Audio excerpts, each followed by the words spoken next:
വിശുദ്ധ ലൂക്കാ എഴുതിയ സുവിശേഷം അധ്യായം 2. യേശുവിന്റെ ജനനം. അക്കാലത്ത് ലോകമാസകലമുള്ള ജനങ്ങളുടെ പേര് എഴുതി ചേർക്കപ്പെടണം എന്ന് അഗസ്റ്റസ് സീസറിൽ നിന്ന് കൽപ്പന പുറപ്പെട്ടു.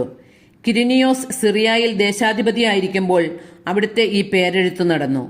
പേരെഴുതിക്കാനായി ഓരോരുത്തരും താന്താങ്ങളുടെ നഗരത്തിലേക്ക് പോയി. ജോസഫ് ദാവീദിന്റെ കുടുംബത്തിലും വംശത്തിലും പെട്ടവനായിരുന്നതിനാൽ പേരെഴുതിക്കാനായി ഗലീലയിലെ പട്ടണമായ നസ്രത്തിൽ നിന്ന് യൂദയായിൽ ദാവീദിന്റെ പട്ടണമായ ബെത്ലഹേമിലേക്ക് ഗർഭിണിയായ ഭാര്യ മറിയത്തോടു കൂടെ പോയി. അവിടെ ആയിരിക്കുമ്പോൾ അവൾക്ക് പ്രസവ സമയമെടുത്തു. അവൾ തന്റെ കടിഞ്ഞൂൽ പുത്രനെ പ്രസവിച്ചു. അവനെ പിള്ളക്കച്ചുകൊണ്ട് പൊതിഞ്ഞ് പുൽത്തൊട്ടിയിൽ കിടത്തി. കാരണം സത്രത്തിൽ അവർക്ക് സ്ഥലം ലഭിച്ചില്ല. ആട്ടിടയന്മാർക്ക് ലഭിച്ച സന്ദേശം. ആ പ്രദേശത്തെ വയലുകളിൽ ആടുകളെ രാത്രി കാത്തുകൊണ്ടിരുന്ന ഇടയന്മാർ ഉണ്ടായിരുന്നു. കർത്താവിന്റെ ദൂതൻ അവരുടെ അടുത്തെത്തി.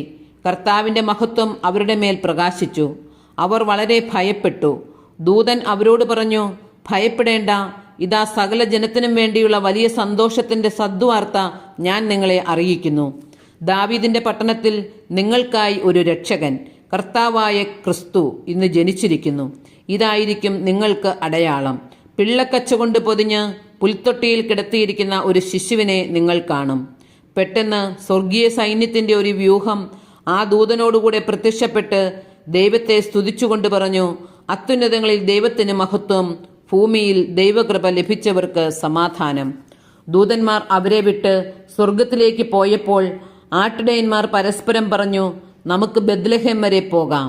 കർത്താവ് നമ്മെ അറിയിച്ച ഈ സംഭവം നമുക്ക് കാണാം. അവർ അതിവേഗം പോയി മറിയത്തെയും ജോസഫിനെയും പുൽത്തൊട്ടിയിൽ കിടക്കുന്ന ശിശുവിനെയും കണ്ടു. അനന്തരം ശിശുവിനെക്കുറിച്ച് തങ്ങളോട് പറയപ്പെട്ട കാര്യങ്ങൾ മറ്റുള്ളവരെ അവർ അറിയിച്ചു. അത് കേട്ടവരെല്ലാം ഇടയന്മാർ തങ്ങളോട് പറഞ്ഞ സംഗതികളെക്കുറിച്ച് അത്ഭുതപ്പെട്ടു. മറിയമാകട്ടെ ഇവയെല്ലാം ഹൃദയത്തിൽ സംഗ്രഹിച്ച് ഗാഢമായി ചിന്തിച്ചുകൊണ്ടിരുന്നു.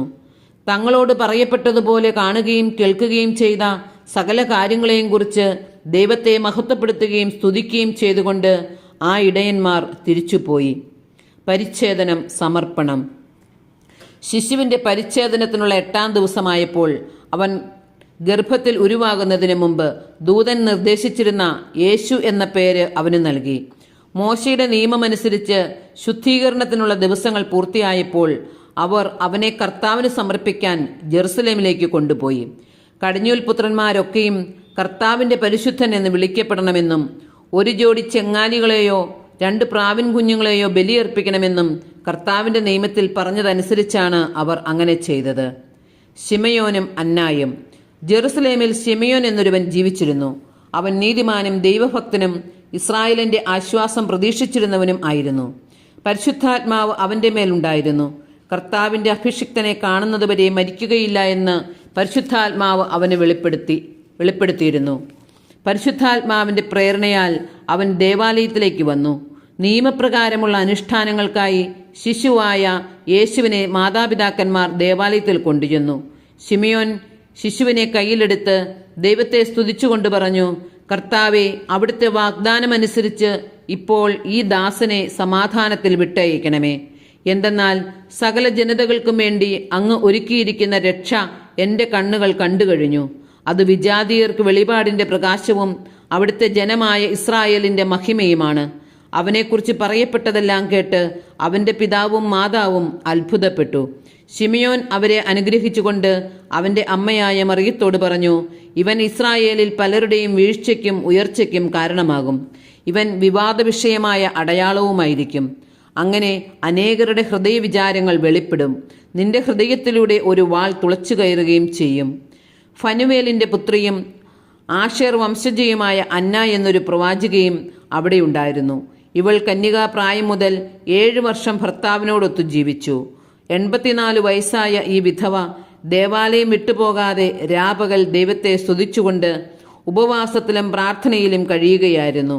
അവൾ അപ്പോൾ തന്നെ മുമ്പോട്ട് വന്ന് ദൈവത്തെ സ്തുതിക്കുകയും ജെറുസലേമിൽ രക്ഷ പ്രതീക്ഷിച്ചുകൊണ്ടിരുന്ന എല്ലാവരോടും ശിശുവിനെക്കുറിച്ച് സംസാരിക്കുകയും ചെയ്തു. കർത്താവിന്റെ നിയമപ്രകാരം എല്ലാം നിവർത്തിച്ച ശേഷം അവർ സ്വനഗരമായ ഗലീലയിലെ നസ്രത്തിലേക്ക് മടങ്ങി. യേശു വളർന്നു, ജ്ഞാനം നിറഞ്ഞു ശക്തനായി. ദൈവത്തിന്റെ കൃപ അവന്റെ മേൽ ഉണ്ടായിരുന്നു. ബാലനായ യേശു ദേവാലയത്തിൽ. യേശുവിന്റെ മാതാപിതാക്കന്മാർ ആണ്ടുതോറും പെസഹ തിരുനാളിന് ജെറുസലേമിൽ പോയിരുന്നു. അവന് 12 വയസ്സായപ്പോൾ പതിവനുസരിച്ച് അവർ തിരുനാളിന് പോയി. തിരുനാൾ കഴിഞ്ഞ് അവർ മടങ്ങിപ്പോന്നു. എന്നാൽ ബാലനായ യേശു ജെറുസലേമിൽ തങ്ങി. മാതാപിതാക്കന്മാർ അത് അറിഞ്ഞില്ല. അവൻ യാത്രാസംഘത്തിന്റെ കൂടെ കാണും എന്ന് വിചാരിച്ച് അവർ ഒരു ദിവസത്തെ വഴി പിന്നിട്ടു. ബന്ധുക്കളുടെയും പരിചയക്കാരുടെയും ഇടയിൽ അന്വേഷിച്ചിട്ട് കാണായികയാൽ യേശുവിനെ തിരക്കി അവർ ജെറുസലേമിലേക്ക് തിരിച്ചുപോയി. 3 ദിവസങ്ങൾക്ക് ശേഷം അവർ അവനെ ദേവാലയത്തിൽ കണ്ടെത്തി. അവൻ ഉപാധ്യായന്മാരുടെ ഇടയിലിരുന്ന് അവർ പറയുന്നത് കേൾക്കുകയും അവരോട് ചോദ്യങ്ങൾ ചോദിക്കുകയും ചെയ്യുകയായിരുന്നു. കേട്ടവരെല്ലാം അവന്റെ ബുദ്ധിശക്തിയിലും മറുപടികളിലും അത്ഭുതപ്പെട്ടു. അവനെ കണ്ടപ്പോൾ മാതാപിതാക്കൾ വിസ്മയിച്ചു. അവന്റെ അമ്മ അവനോട് പറഞ്ഞു, മകനെ, നീ ഞങ്ങളോട് ഇങ്ങനെ ചെയ്തതെന്ത്? നിന്റെ പിതാവും ഞാനും ഉത്കണ്ഠയോടെ നിന്നെ അന്വേഷിക്കുകയായിരുന്നു. അവൻ അവരോട് ചോദിച്ചു, നിങ്ങൾ എന്തിനാണ് എന്നെ അന്വേഷിച്ചത്? ഞാൻ എൻ്റെ പിതാവിൻ്റെ കാര്യങ്ങളിൽ വ്യാപൃതനായിരിക്കേണ്ടതാണെന്ന് നിങ്ങൾ അറിയുന്നില്ലേ?